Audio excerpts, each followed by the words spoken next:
A lot of people say, oh, I just want to sort of, they're kind of dabbling in the idea of improving themselves. And the real way to do it is you got to write down what the fuck you want and then go after it. If you decide, I'm going to get down to bang, I'm going to do this, I'm going to run a marathon in less than 5 hours, I'm going to, whatever the fuck it is, you got to write that shit down and go for it.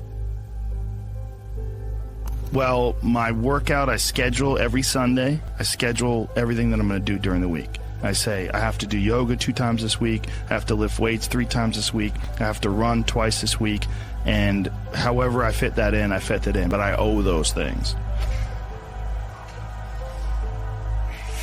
And you don't need 2.5 hours. You could get a great workout in 40 minutes, and that's all you need for the whole day, 100%. This idea of time, like how much time did you put in today? Like, you could work out in a bullshit manner for 2 hours and not get nearly as much done as you can for a half hour hard just running. So I have to get those things in. The only exceptions are injuries and sickness. I do everything that I can to put my body and my brain in a good place so that I'm keeping my engine smooth. I'm changing my oil, I'm changing my spark plugs, I'm making sure that it's operating. I mean, it's not going to be perfect, but I know that I've done my best to keep it working the best that it can. There's consequences that you pay to constantly seeking comfort and avoiding discomfort and avoiding hard work. And those consequences are you're never going to feel self-realized, you're never going to feel like you accomplished anything, you're never going to have this feeling of understanding that difficulty and struggle and the ability to push through that is a muscle, and you develop that muscle by doing it. And once you do, you develop a lot of self-satisfaction, and you develop peace of mind, and you understand that you can overcome obstacles. If you don't have to overcome obstacles, you never know whether or not you can. Unless you are faced with actual adversity, you don't understand how you're going to feel and how you're going to react when you overcome that adversity.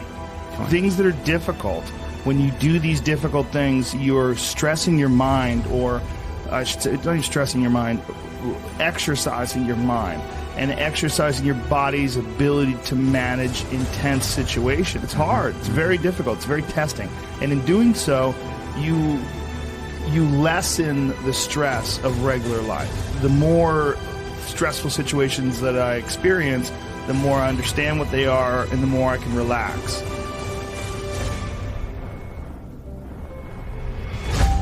But it's also like a matter of constantly being exposed to these stressful situations where there's not a long break in between doing stand-up or a long break in between martial arts training where to the point where anxiety can build up, and then once you get into it, it's almost an unusual situation instead of a usual one. What I tell people is the best advice that I've ever heard, the best advice I ever came up with, is that live your life like you're the hero in your movie. And right now is when the fucking movie starts and your life is a shitbag disaster. Pretend you are, right now, you're in the part of the movie that starts and it shows you as a fucking loser. And just decide not to be a loser anymore. Live your life like there's a documentary crew following you around and you are analyzing your own behavior. Do what you would want to do so that your kids one day would look back at it and see that documentary and look on it with pride, like, wow, my dad was a bad motherfucker. He really did what he had to do.